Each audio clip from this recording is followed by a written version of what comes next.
Hey, welcome back to Troll Time. I'm your host, Ivan D. Curtis, aka the Troll King. And this is the show where we talk sports, movies, or anything thought provoking.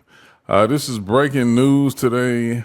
Not a surprise for many, but star guard from South Carolina, MiLayshia Fulwiley, has entered the transfer portal. And me and Willy is going to help break this down. Willy, what's going on with you? Hey man, I'm sleepy because I've been in the club all night seeing people. I'm just sitting there watching everybody get in. Like I say, man, club portal is jumping, it stays jumping. I think we just at the infancy of how this thing is gonna be, man. Oh, no doubt, no doubt, no doubt. Um, like I said, a lot of people, saw this coming. A lot of people didn't want to see it coming. But MiLayshia Fulwiley has been, the beneficiary, and she's a national champion. Played with great players at South Carolina. But it was always the question of her constantly coming off the bench. Like, how long was that going to last? She averaged around 18, 19 minutes a game both seasons. Averaged, so her stats was pretty much the same. The first 2 years she played, I was looking at it, averaged around almost 12 points, 3 rebounds, a couple assists, a steal. But I used to say this all the time. It was like she would have to put her cape on most of the time and bail South Carolina out in a lot of different situations, and that didn't seem like when you. I remember when Don talked about Malaysia before she even got to South Carolina about being a generational talent. And when you, most of the time, when you hear somebody say you have a generational talent, it's not somebody who's going to keep coming off the bench. And, I was reading earlier, a lady had made a comment like she should be in the tier with Juju and a lot of these other players if she probably played 25 minutes or more, at least around the 30-minute mark. That's the 30 to 35-minute mark in the women's college game is what I was looking at. That's about the average mark for most of the star players. I think Hannah Hidalgo probably was the only one that I seen average like a little bit over 35 minutes. And that's no surprise there, the way Ivy, would leave her players in the game. But you just don't think about a generational talent just constantly coming off the bench. Hey, Willie, I want to get your thoughts solely on Malaysia hitting the transfer portal. If y'all been walking with us for a long amount of time, we have talked about the balance between being able to take advantage of those simple plays, hitting those singles and manufacturing runs, if we use in a baseball term, and not leaving those plays on the table, while also making sure that, you know what, when I do get a pitch to hit, I'm gonna hit it out the park too. So, and that's a balance. That is, sometimes you look make it a baseball reference. It's crazy. You look at when Barry Bonds was in his prime, like he would get like one pitch to hit a night, and it'd be over the, he hit it over the fence. And when you get that amount of opportunity, the amount of confidence, when you get that little opportunity, the amount of confidence that you have in yourself has to remain very consistent and very steadfast. And I say this, as great as MiLayshia Wiley is, as competitive as she is, you can certainly tell at times when she got in the game where she would hesitate a beat because she's trying to make the right play in addition to being spectacular also. And that's an art. That's hard to coach by giving a player enough freedom to be able to express themselves as a player while also living through some of the mistakes that they're going to make because maybe they're more gifted than some of the other players that you deal with. So that's an art. That's a give and take. Um, it's easy to get too far on either side of that spectrum, and when you're too far on either side of that spectrum, you can lose the player, you can lose the team, and it always seemed like it was a give and take that they didn't quite master with Coach Staley and MiLayshia. And like you said, there'd be times OG where she would get in the game and she would put the cape on and save them. But then there'd be other times where she would get in the game and there'd be simple plays that just get left on the table, and that would get her the quick hook. So it's very interesting, especially when you got players that you trust, when you have depth. You know, we see this on the professional side, and we talk about this. Um, we had a guy when I was in Phoenix, the first draft pick that I was a major part of in Phoenix was Devin Booker. Early in Devin Booker's career, he had DNP CDs, so it's which is did not play coach's decision.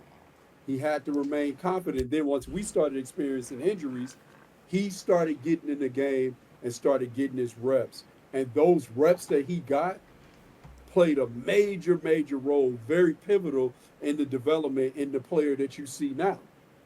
As great as Devin Booker is, if you put Devin Booker on a championship contending team and he doesn't get the reps that he got playing point guard for us, learning how to create shot opportunities for himself and for others, maybe he's not the player that he is today. And I just think that that's really important in terms of being able to get those reps.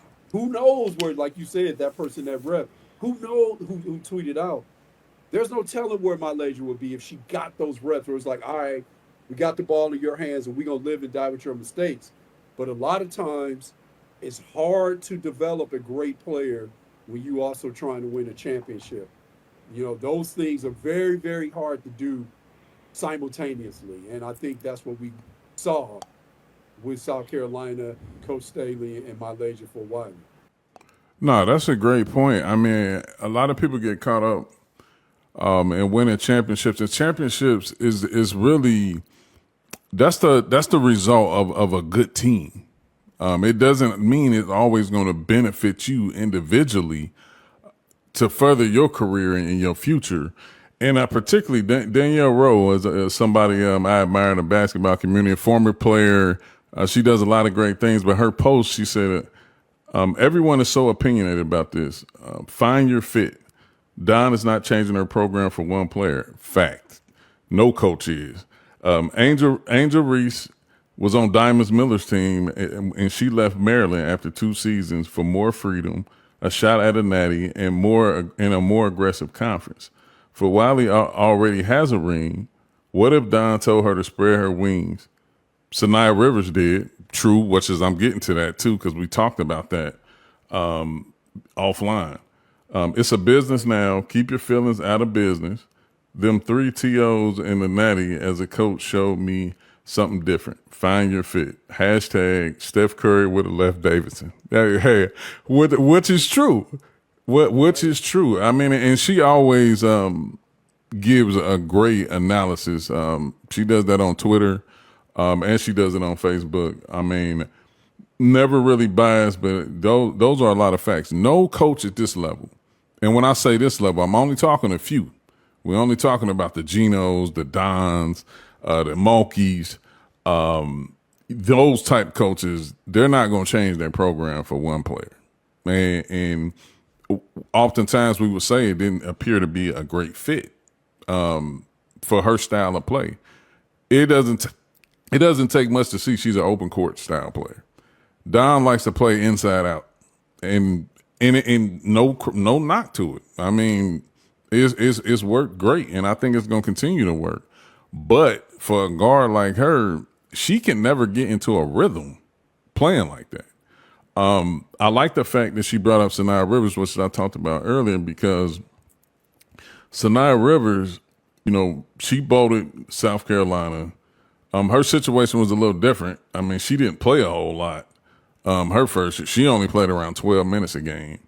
And then she went to North Carolina State, and that's where she started to flourish. I mean, and now you look at her, she potentially is probably going to be a top 10 pick. And pending on conversations and what you're hearing from different GMs day to day, I mean, she could creep into the top 5. You know, a lot of people claiming she's one of the best athletes in this draft.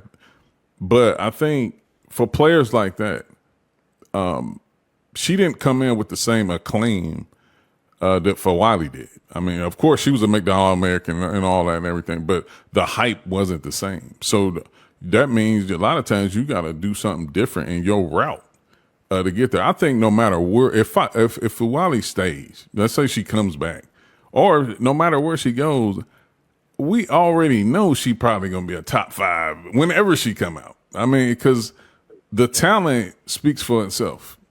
All the other things in between, the turnovers, the lack of defensive effort and different things like that, it'll go out the window when it comes to that, because you see the upside that she has. It's always crazy when you kind of foresee something that's gonna happen, and then when it finally happens, it's like, man, it was like a shocker, because I literally was about to go work out, and then I seen it drop, and I was like, man, let me get that out there. But no, it's this is the game. I mean, you look at it earlier with a lot of players committing. You take the girl, I want to say Willer from Norfolk State, committed to Auburn, then decommitted, and now she back in the portal. You kind of wonder what happened there with that situation, because she was following her former coach, Larry Vickers. And, that's the thing. Hold on one second. Just speaking on the other talks in the portals, you got Sarah Williams, the LSU, UConn, and North Carolina are now the front runners in getting her services. Hey, Willie, me personally, I think she's going to UConn. I don't. When you shorten it down to that list, I don't see her choosing LSU or North Carolina. But where you think she's going to end up? I think UConn. And one of the things to mention about it, when you start talking about all 3 of those teams, UConn probably knows the most about her, because her coach at Wisconsin was on staff with Gino at UConn. So Okay. the coach that was that moved on. So I UConn probably knows the most about her. If you're looking at not only her skills, obviously they can evaluate her skills, but in terms of how Sarah is off the floor and all those things, I would say that of those 3, UConn probably knows the most about her. No, without a doubt. I think, and man, if that is to happen, you getting a 20-10 type player to go with Sarah Strong and AZ Fudd. Like, I mean, shoot, they back at it with another big 3, just in a different form. I will never consider Sarah Strong a big. I mean, considering her skill set. Of course, a lot of people like to say that, but because of size. But she's really a do-it-all type player. But you're talking about Sarah Williams, Sarah Strong, and AZ Fudd, and then I'm sure they going somebody else gonna find their way to UConn. Other talks, I think I had posted the other day, London Jones, the shooter for UCLA, she's in the portal, was announced earlier today. I think I like her game. I mean, sometimes I'm really waiting to see how many people are going to do what Flage did. Flage, it kind of came out premature, and then, of course, she addressed everybody that she's going to stay at LSU. But I wonder how many players is that going to happen to? Because I felt like London Jones was a good fit for UCLA and how they like to play. Another team that plays inside, outside, and she's a good perimeter shooter. I mean, not somebody dominant who puts it on the floor or anything like that, but I felt like that style of play was beneficial for her. But like we say, it's big business now, man. Like you got to do what's best for you, because even when I thought about it, we're never gonna know the inside track to everything that's going on. If you gonna sit the bench and get paid an adequate amount of money, and that's what you're looking for, the money, then cool. But if you really trying to, maximize your talent, maximize playing time while also getting paid, that's another avenue. I think my one of my partners, Dante Dixon, he asked me where would I like to see Fulwiley go, and TCU. Go ahead and team up with Olivia Miles, and because he let the guards go crazy. And I think realistically, you look at it, they got Clara Silva, who's not she's not somebody you're gonna force feed the ball to, but it's a solid big to do pick and roll like he likes to play, which is I think would be perfect because really she's an ISO guard, but I think she can work in the pick and roll. But and she's capable of knocking down shots, so I think that those would be two good guards to play off of with the way that they like to play. Of course, whatever TCU does, I hope they get more depth than what they had this following season. I mean, just some more complementary pieces to come off the bench. But no, I think I think that could work. Now, of course, I mean that's really pretty much the big news today. I mean, and there's going to be some big news for a while until really we figure out where she's going to end up. Is any other portal news the last couple of days has got your attention? Hey, Willie? It's going so fast. A lot of it has gotten my attention. I want to see how Dudley, I know we talked about it briefly, but I certainly want to see how Dudley fits at Michigan. Her mom made a post about, her mom's a coach, and her mom made a post about her baby girl getting her confidence back. And, I think it goes into what we were talking about. You touched on it a little bit earlier as it relates to situation, as it relates to fit, as it relates to all those things. That matters more than anything, to make it's I think when you look at a player like Tessa Johnson, when you look at a player like Gabriela Hawkes, I'm mentioning them because they're able to be very, very successful with very limited opportunities. And for players that are coming from the McDonald's All-American, Jordan game participants, best players in their states respectively, for them to be able to now go into a place where they are succeeding with lesser reps, that's a hard thing to do. That's a hard thing to do, to be successful with lesser reps, and not because you don't get that opportunity to get into that rhythm. I tell people this all the time, man. People look at backing up star players or backing up elite players, and people look at that, and this, people that don't play this game or any game, any sport for that matter, but let's talk about basketball, they think that it's very easy to go and be a backup to an elite player.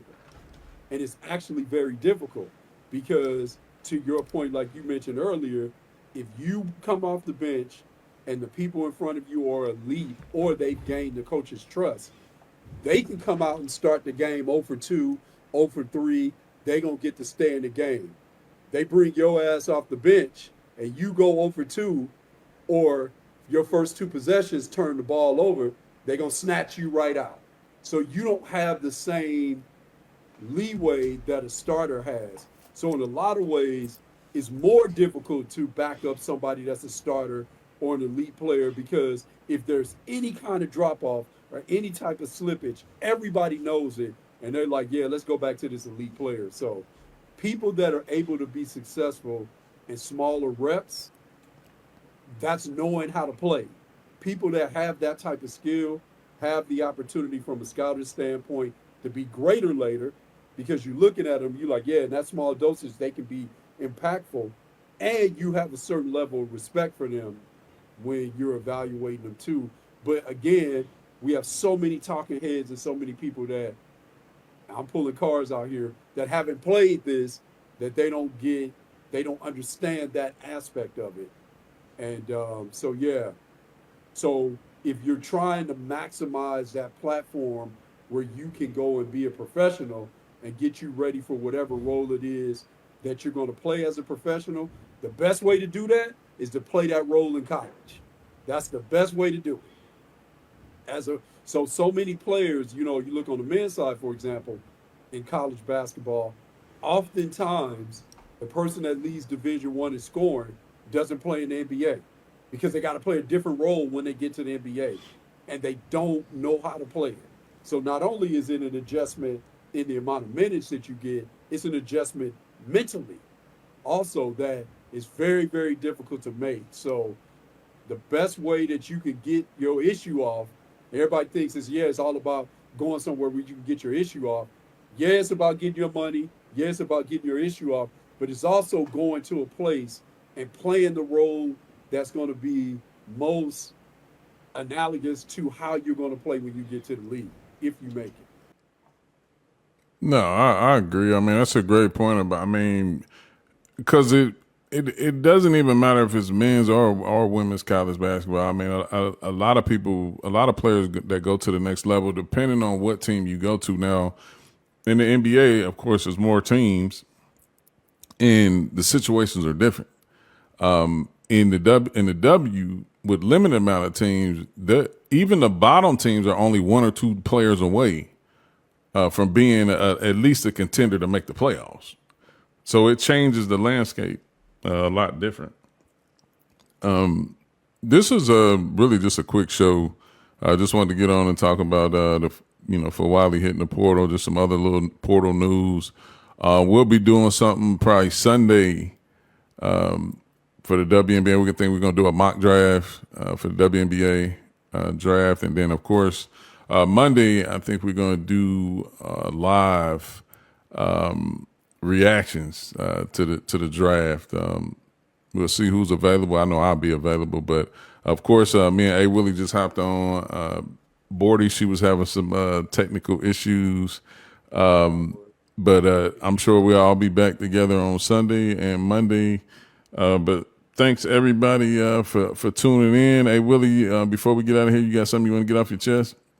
Yeah, the Sparks trading back up and getting the number 1 pick overall and taking Page. Y'all know I'm joking. Hey, and as for me, man, I just want everybody to continue to, support the page, support the show. Me personally, I had a little run-in. Well, I wouldn't say a run-in, but somebody came and commented on a post. It was a Sarah Williams post that I had posted about her recently being followed by AZ Fudd, and that may lead to her going to UConn. And then a woman, I won't even disclose her name because I thought it was funny, but she came on and saying, "Man, you must got a lot of time on your hands to be worried about who's following who." And my page simply states what I'm here to do. It's to laugh, show love, promote, talk sports, movies, joke, and troll. That's what I do every day. So she went on and say all that, and I said, basically we all have our own time to do whatever it is we want. And her name was Felicia. I have to say that part. So because I told her at the end, I said, "Bye, Felicia," and she said, "Pretty gay much?" And I'm like, now, first of all, if I was gay, it wouldn't have bothered me. I'm not, and it still don't bother me. But it's like, what was all that for?